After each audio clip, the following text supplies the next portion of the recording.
नमस्कार मित्रों, राधे राधे। वैदिक कल्चर में आपका स्वागत है। मित्रों, आज ऐसे विषय पर एक चर्चा करने जा रहे हैं। आपने सुना होगा, अभी किसान आंदोलन चल रहा है। किसान आंदोलन में अभी जो किसान आंदोलन के बड़े नेता हैं, उन्होंने कहा है कि जितने भी ब्राह्मणों से हमने पूजा पाठ कराई है आज तक, हम सबको उन ब्राह्मणों से हिसाब लेना चाहिए और हमें सारा पैसा ब्राह्मणों से वापस चाहिए। राजस्थान के ब्राह्मणों ने भी उनके परिवार से कहा कि आप जो है जितना भी पैसा आपके परिवार से हमने लिया है, वो सभी ने जो एकत्रित करके बोल दिया कि आप ले सकते हैं। तो क्या ये सही है? हर विषय पर आज थोड़ा प्रकाश डालने का कोशिश करेंगे, क्योंकि बहुत दिनों से मेरे बात यह दिमाग में खटक रही थी। बहुत सारे लोग कहते हैं, हम जहाँ भी जाते हैं सुनने को मिलता है कि ब्राह्मण हैं, ब्राह्मण जो है जैसे पूजा कराते हैं तो उसमें लूटते हैं, दक्षिणा के लिए कह देते हैं तो लूटते हैं। और छोटे छोटे कामों में आप सभी को ब्राह्मणों की आवश्यकता होती है, चाहे वो बच्चे का जन्म संस्कार हो, चाहे मुंडन संस्कार हो, चाहे शादी विवाह हो, चाहे अंत्येष्टि हो। हर कदम पर आपको ब्राह्मण की आवश्यकता होती है, पूजा पाठ कराने वाले की। अब होता क्या है, जैसे मान लिया एक बार मेरे को बहुत दुख लगा देख के कि जो है एक शादी में गया, वहाँ पे ब्राह्मण आए, ब्राह्मणों ने शादी ब्याह की पूरी शाम से लेकर सुबह तक शादी की पूरी रस्म निभाई और पूरी हर कदम पर जहाँ जहाँ ब्राह्मण की आवश्यकता होती वहाँ वो ब्राह्मण पूरी श्रद्धा से अपनी पूजा पाठ करा रहा था। और जब सुबह दक्षिणा देने का टाइम आया तो यजमान ने जो है 1100 रुपये पंडित जी के हाथ पर रख दिए। पंडित जी ने बोला, रात भर मेहनत की है, थोड़ा दक्षिणा कम है, ज़्यादा होनी चाहिए। तो आप खुद सोचिए उन यजमान ने क्या जवाब दिया। अरे पंडित जी, अब 5000 रुपये कहाँ से दे देंगे, लूटोगे क्या हमको? मेरे को बड़ा आश्चर्य हुआ। तो मैंने उस यजमान से पूछा कि एक मेरे प्रश्न का आप जवाब दे दीजिए, उसके बाद आप जो मर्जी है पंडित जी को दक्षिणा दे दीजिएगा। मैंने उनसे कहा, आपने जो है इतना बड़ा शादी का आयोजन किया है, टेंट वाले को आपने 2 लाख रुपए का पेमेंट किया, होटल वाले को 3 लाख रुपए पेमेंट किया, ढोल नगाड़े वाले को भी 50,000 रुपये पेमेंट किया, और 3-4 घंटे जिसने डीजे बजाया, आपने खूब नाच गाना किया, उसमें भी आपने लाखों रुपए खर्चा किए। अपनी पूरी शादी में अपने 15 से 20 लाख रुपए रात भर में खर्चा कर दिए। उसमें आपको सभी लोगों ने, चाहे वो कैटरिंग वाला हो, चाहे टेंट वाला हो, चाहे आपका जो है डीजे वाला हो, चाहे घोड़ी वाला हो, सब ने अपने पैसे फिक्स करके रखे थे कि इतने पैसे देंगे तो हम आपके घर पर आएंगे या आपको सेवाएं देंगे। लेकिन ब्राह्मण ने 1 रुपये पहले तय नहीं किया। तो क्या ये ब्राह्मण की गलती है? ब्राह्मण ने 1 भी रुपये तय नहीं किया, कहा कि जैसा आपकी श्रद्धा हो वो आप दे देना। तो आपको खुद सोचना चाहिए कि आपने हर जगह आपने पैसा दिल खोल कर खर्च किया है, लेकिन जिसके बिना शादी नहीं हो सकती है। मित्रों, आप सोचिए कि यदि आप टेंट नहीं लगाएंगे तो शादी हो सकती है, डीजे नहीं बजाएंगे तो भी शादी हो सकती है, कैटरिंग वाले को नहीं बुलाएंगे तो भी शादी संभव है।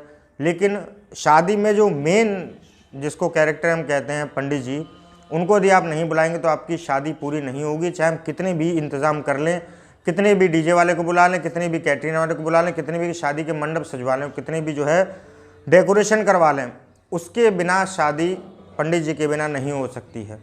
और पंडित जी को सुबह दक्षिणा क्या मिलती है? 1100 रुपये। पंडित जी बेचारे सुबह आपको शाम से लेकर सुबह तक आपके यहाँ पर हाजिरी दे रहे हैं, जिनको भोजन पानी की भी व्यवस्था ढंग से नहीं हो पाती है, क्योंकि शादी ब्याह में पता है आपको, प्याज लहसुन इत्यादि पता नहीं अनेकों प्रकार के भोजन बनते हैं।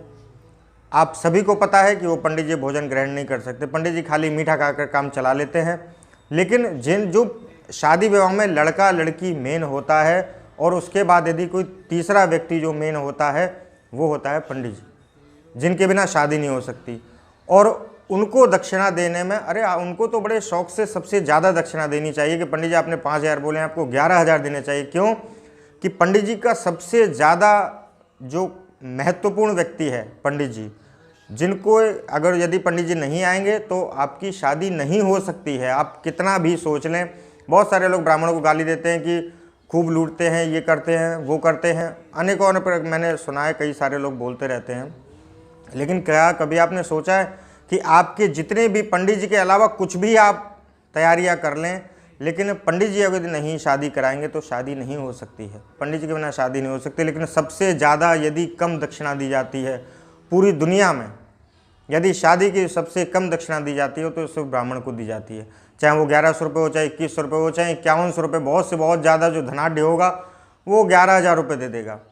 लेकिन आप कभी सोचें कि जो डीजे वाला भी होता है कम से कम 30,000 रुपये ले जाता है, और कहते हैं कि ब्राह्मण जो है अहंकारी हो गए हैं, ब्राह्मण जो है दक्षिणा के लिए बोलने लगे हैं। अरे ब्राह्मण, जब तक ब्राह्मण ने कभी दक्षिणा, आज तक कभी ब्राह्मणों ने दक्षिणा के लिए नहीं बोला था, हमेशा।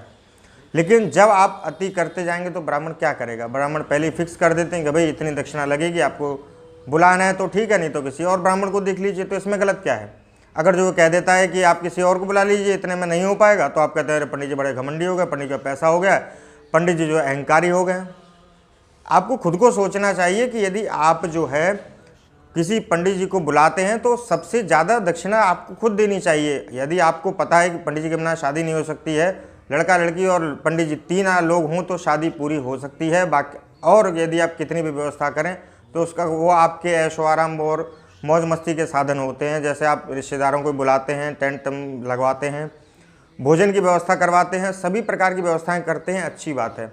लेकिन ब्राह्मणों को आपको खुद सोचना चाहिए कि ब्राह्मणों को, फिर मैंने उनसे कहा कि आप जो है अपनी मर्जी से जो भी उचित हो सके वो दक्षिणा दें। तब उनके यह बात समझ में आई और फिर उन्होंने पंडित जी को बड़े खुशी मन से जो है 5100 रुपये दिए। लेकिन जिन पंडित को 1100 रुपये मिलते हैं, पंडित जी वो 1100 रुपये लेकर भी बड़े खुशी मन से आशीर्वाद देकर जाते हैं और कहते हैं सर्वे भवन्तु सुखिनः, सर्वे सन्तु निरामया, सर्वे भद्राणि पश्यन्तु, माँ कश्चित् दुःख भाग भवेत्, मंगलम भगवान विष्णु, मंगलम गरुड़ध्वज, मंगलम पुंडरीकाक्ष, मंगलाय स्तनोहरि। इस प्रकार के वेद मंत्रोच्चार के साथ में आपको आशीर्वाद देते हैं, जिससे कि आपका जीवन सुखमय रहे। और उसके बाद यदि आप ऐसा करते हैं तो आप खुद सोचिए कि आप ब्राह्मणों के साथ में अच्छा कर रहे हैं, गलत कर रहे हैं। क्योंकि ब्राह्मण कभी, बहुत से ब्राह्मण आज भी ऐसे हैं जो नहीं बोलते हैं। और बहुत सारे लोग कहते हैं ब्राह्मणों की संज्ञा जो है, बाबाओं की संज्ञा जो है ब्राह्मणों के साथ में दे देंगे। आजकल ब्राह्मणों और बाबाओं ने जो है बहुत सारा धन इकट्ठा कर रखा है। अभी किसी टीवी डिबेट में मैं देख रहा था, वो कह रहे थे कि बाबाओं ने तो खूब बड़े बड़े आश्रम बना रखे हैं, बाबाओं ने तो खूब सारा धन इकट्ठा करके रखा है, बैठे बैठे जो है आशीर्वाद देने के पैसे मिलते हैं। तो ब्राह्मण और संत बाबाओं में अंतर है। ब्राह्मण वो होता है जो आपके घर पर पूजा पाठ कराता है, छोटी छोटी आपकी खुशियों में शामिल होता है। क्योंकि ब्राह्मण ही ऐसा व्यक्ति है जो चाहता है कि आपके घर पर दिन और रात खुशी और मांगलिक कार्यक्रम होते रहें। क्योंकि ब्राह्मण कभी नहीं चाहता है आपके घर पे कोई जो है बीमार हो जाए या आपके घर पर कोई गलत काम हो जाए। क्योंकि ब्राह्मण हमेशा जब आपसे मिलेगा तो कहेगा कोई पूजा पाठ कराइए। तो पूजा पाठ यदि आप कराते हैं तो आपके भले के लिए ही है। और ब्राह्मण आपसे कहता है कि पूजा पाठ कराइए, तो आप पूजा पाठ कराते हैं, उसका फल आपको मिलता है। उसके बाद आप खुद लोगों को खुद सोचना चाहिए कि ब्राह्मण को उचित दक्षिणा देकर उसका पूरा सम्मान करना चाहिए कि जैसे वो ब्राह्मण खुशी से आपको आशीर्वाद देता है वैसे ही खुशी से आप उसको दक्षिणा दें।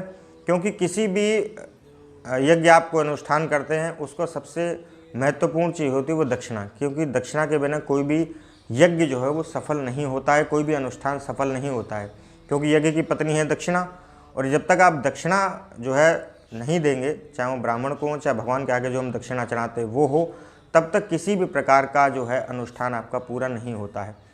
तो आप अगली बार से ध्यान रखिएगा कि ब्राह्मणों को जो है आप इतना ना गिरा हुआ समझें। किसी डॉक्टर के पास जाते हैं, डॉक्टर की फीस होती है, पर्चा लिखा होता है बाहर 1000 रुपये देखने की फ़ीस।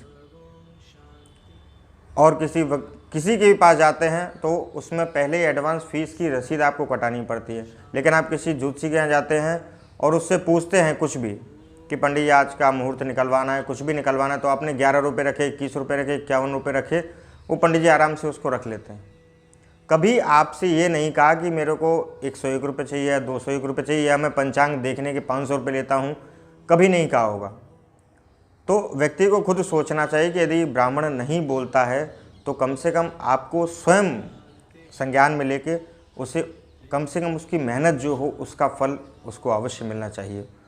तो आशा करता हूँ आपको यह बात समझ में आ गई होगी। अगली बार से कृपया करके बड़े सोच समझकर ब्राह्मणों पर उंगली उठाएं, कि ब्राह्मण ऐसा नहीं है कि ब्राह्मण जो है सक्षम नहीं है। ब्राह्मण हर तरीके से सक्षम होता है, क्योंकि ब्राह्मण जो है वो भगवान के भरोसे रहता है, कभी किसी यजमान के भरोसे ब्राह्मण नहीं रहता है। यजमान ये सोचे कि मैं इसको 1100 रुपये 21 रुपये दे दूंगा, इसका जीवन कट जाएगा, तो ऐसा नहीं है। सभी ब्राह्मण जो है भगवान के भरोसे रहते हैं और अपने भाग्य का ही सभी ब्राह्मण खाते हैं। तो आज के लिए बस इतना ही, कल किसी नए विषय पर चर्चा करेंगे। तब तक के लिए धन्यवाद, नमस्कार, राधे राधे, जय हिंद, वंदे मातरम।